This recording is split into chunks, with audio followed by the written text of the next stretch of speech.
کړه چې په پاکستان کې پیدایش شوی همدریم نسل وشو د خیر هلته نو تقریبا داسې وایي چې 55 یا 50 کاله کېږي چې زموږ مشران دلته راغلي وو اول زما والد صاحب په پاکستان کې پیدایش شوی دی بیا ورپسې زما شو زما د بچو ورپسې شوی نو د پاکستان او زموږ څنګه جوړ وشي مثال خپل دلته لاسګاډۍ چلوم یا د ورځې سل پیدا کم یا 200 کار روزګار بالکل پټه په ولیاړ دی اوس ما سره دومره پیسې چې زه پې کډه بار کم مطلب بچي مې بو زمان نو مطلب اپلو به بس بیا الله دغه دی او موږ سره لا په حال داسې تیارې نشته چې موږ سره څه پیسې نشته دی وروره چې غریبي ده ولاکه د ګاډو کرایه نیم چا سره وي داسې خلک شته چې ماښام ورځ کلاریان دي داسې خلک هم دی کې شته دی په دې افغانانو کې هغې حکومت ته موږ دا ویل غواړو چې تعلیم په حساب کې د هر څه کولاو کم سکولونه مکتبونه او څه ادارې د خلاصې کا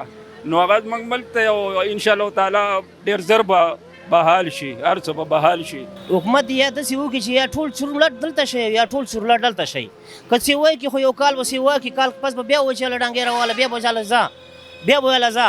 نو هغه خو دا خو نه بیا خو تکلیف کېږي خلک بیا تکلیف کېږي نو خو چې وخت یا چورلټ ورکړي چې یا چور دلته پاتې شي بس د دې ځای اوسئ او یا ځئ چور ځئ بس د هغې ځای شئ نه چې موږ خو افغانان موږ خو ډېر وخت نه دلته پاتې کېږو موږ کم از کم پیدایش هم په همدې کارخانو کې شوی ده موږ تقریبا 40 سال نه دلته زندگی کوو یاره تیاری خو لا په حال نه دی کړی ځکه چې د پاکستان حکومت دا هر وخت هم دا خبره کوي چې یاره 10 ورځې ټیم شو 20 ورځې ټیم شو او لا تیاری په حال نه دی کړی خو روزګارونو باندې ډېر زیات اثرات پرېوتي موږ دلته کارخانو کې د ډېر وخت نه د فروټو روزګار کوو ورځ ته ورځ بازارونه سلو کېږي مطلب خلک یریږي څوک بازار ته نشي راوتلی هر سړی په یره باندې ژوند کوي او بهرحال باندې پولیس لکه خاص کر کې پکې کې دلته ستنګول څه خبر هم نشته ده خو بیا هم خلک یریږي لکه نشي راوتلی څوک اراده خو بس که چېرته سختي راشي نو بیا خو اراده شته دی که نه په الحال خو اراده نشته غریبي ده ولاکه د ګاډو کرایه نیم چا سره وي داسې خلک شته چې ماښام ورځ کلاریان دي داسې خلک هم دی کې شته دی په دې افغانانو کې نو حکومت چې ټیم سیوا کې ښه خبره ده بل کاروبار باندې اثرات اوس نه پرېوتي دي موږ خپله د منډیانو قرضدار یو دلته یو بل سره پیسې دي دغه دي دا خو دومره زر روزګارونه نه راغونډېږي که دومره زر چېرته راغونډېدلی اوس به ټول په یو مخ ایستلي ول افغانان چې دي بهادر خلک دي مسلمانان خلک دي د مسلمان حیثیت دا دی چې مسلمان نه نقصان تاوان نه رسوي کله چې مسلمان یې هغه د هغې نه باوجود چې زه تاله خیر رسوم نو د خیر بدله شر نه ده چې بیرته خیر ورسېږي افغانان خوشحاله دي چې خپل وطن ته لاړ شي خپل وطن کې داسې څه کمی نه دی چې هغه دوی محسوس کړي اول زه دلته کاروبار کوم زما دلته 13 څلوېښتو کلو ګاګ جوړ شوی دی هلته چې ځي نو باقاعده به دومره ټیم لګېږي چې هغه ګاګ جوړ کړي اولنۍ خبره یې د کاروبار ده او هر سړی چې دی کاروبار روزګار کوي واړه بچي ورسره نو بچیو مطابق هغوی دومره کار روزګار وکړي چې ماښام روټۍ کور ته یوسي دې دپاره دوی دلته نه دي راغلي چې ټانک تمانچه راوړی ده چا سره په دشمنۍ باندې راغلي څوک دغسې په دې وطن کې چې هغه د 500 کلو دي یا خو روسان نه راغلي او که څوک داسې اوس 4-5 کاله کېږي راغلي نو هغه هم داسې څه تنګ شوی مجبورۍ به راغېستی کله هم چې زه ستا کلي ته درځم نو زه مجبوره شوی یم په خپل کلي کې او تا کلي ته درځم او کله چې ستا د کلي نه زه بیا ځم بېرته باید چې زه هغسې عزت سره لاړ شم څومره چې زما عزت مسلمان هم دومره صحیح دی که نه چې مسلمان ته درنښت او عزت ورکړي د مسلمان عزت او هر څه چې دی مسلمان پې پوهېږي تیاری همدغه کړه چې په پاکستان کې پیدایش شوی همدریم نسل وشو د خیر هلته نو تقریبا داسې وایي چې 55 یا 50 کاله کېږي چې زموږ مشران دلته راغلي وو اول زما والد صاحب په پاکستان کې پیدایش شوی دی بیا ورپسې زما شو زما د بچو ورپسې شوی نو د پاکستان او زموږ څنګه جوړ وشي مثال ځکه موږ پیدایش د دغه ځای دی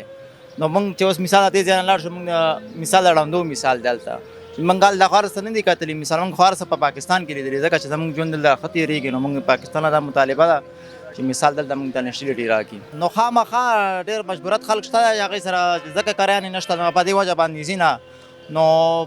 دغه مطالبه موږ د حکومت نه کوو چې دلته کوم افغانان چې تقریبا 55 کاله 60 کاله کې دا مطالبه هم د پاکستان نه ده چې موږ د نیشنلټي میلاو شي ځکه موږ د ملک پیداوار یو که نه په دې ملک کې شوي یو موږ د دې ملک نه زړه نه کېږي تیاری خو فی الحال انشاءالله مخکې ګورو که نه چې دا مخکې خلک لاړ شي وروسته بیا به ګورو پولیس خو تنګول کوي ونې ځکه وایي چې ټیم پوره دی او خپل ملک ته بله خبره دا ده زموږ پیدایش دلته شوی دی څه پیدا شوی دلته یم سرجي او دلته داسې دی چې زموږ کاروبارونه دي او سکولونه هم ویلي دي نو ډېره سخته ده ځکه د هر څه پرېښودل او بیا وطن ته تلل او خپل وطن موږ لیدلی هم نه دی چې څنګه دی زه تللی یم، زه دلته پیدا شوی یم، پیدایش مې دلته شوی ژوند کې بالکل ما لیدلی نه دی سر جي. حکومت ته دا ویل غواړم چې تاسو موږ دلته لېږئ، موږ چېرته لاړ شو؟ زموږ پیدایش دلته شوی، سکول هم دلته وی دی، کاروبار هم دلته سیټ کړی، एकदम اوس هلته موږ له ځای پته هم نشته موږ به چېرته ځو. دا خو ډېره مشکله ده، ډېره سخته فیصله ده. الله بس روان خو یو، خو بس تیاری ولا نیسو ځکه چې اوس د انډیوال خبره وکړه چې مطلب موږ سره د ګاډي کریم پیسې نشته دی که نه. زه خپله دلته لاس ګاډۍ چلوم، یا د ورځې 100 پیدا کم یا 200 کار روزګار بالکل پټه په ولیاړ دی. اوس ما سره دومره پیسې چې زه پې کډه بار کم مطلب بچي مې بوزم نو مطلب اپله به بس بیا الله دغه دی. او موږ سره لا فلحال داسې تیاری نشته چې موږ سره څه پیسې نشته دی وروره چې 100 او 200 به ستا څه دغه وشي. سهار له راشو ماښام چې څه وي کور کې وخورو نو بس ګورو به نو هغه خو د هغې دغه دی نو بس څه مشکل یې هغه ټولې خلکو له دی او موږ له نه دی ځکه چې دلته ډېر افغانان پراته دي پوه شوې.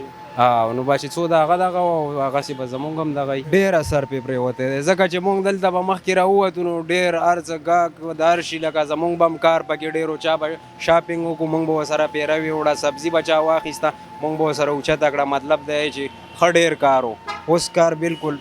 مدم شوی دی که نه ځکه چې څوک راوځي هم نه ډېر او غاړې دې غاړې لانجې کونجې دي وروره بل پیسې خلکو نه ایساروي. مطلب د 100 روپو سبزي د ورځې وړي نو هغه یا میاشت کې ورکوي یا 2 میاشتو کې نو هغه د لاسه مطلب ډېر خلک پریشانه دي چې د خلکو لکونه روپۍ خلکو سره بندې دي. بس حکومت ته زمونږ به دا پیغام دی چې بس مونږ سره دې دغه وکړي بس خوش اخلاقۍ سره مطلب دی چې بس مونږ دغه کړي چې څه ترتیبي مطلب او وضعیت مطلب دی چې مونږ اوس ما ته څه ویل چې مونږ چې سبا مکمل او شي مونږ کډه باره وځو خو پیسو د لاسه مونږ نه مطلب هر څه چې کرایي مسله کرایي مسله ده غټه خبره مونږ سره پیله د کرایي ده نور خو هغه اړه بیا څه کې که نه چې هغه اړه هر څه دغه وي. ریډي تیار یو، زه خو خپله تیار یم او ښه په خوشحالۍ روان یم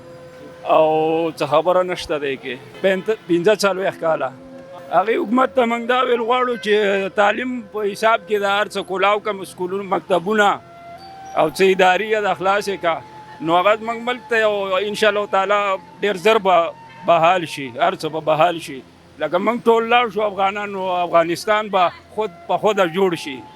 اما خپل ملک ته خوشحاله یم چې روان یم خو دلته چې څوک پاتې کېږي رانه مطلب پاکستاني انډیوالان مې په دو باندې زه ډېر خفه یم خفګان راځي راته.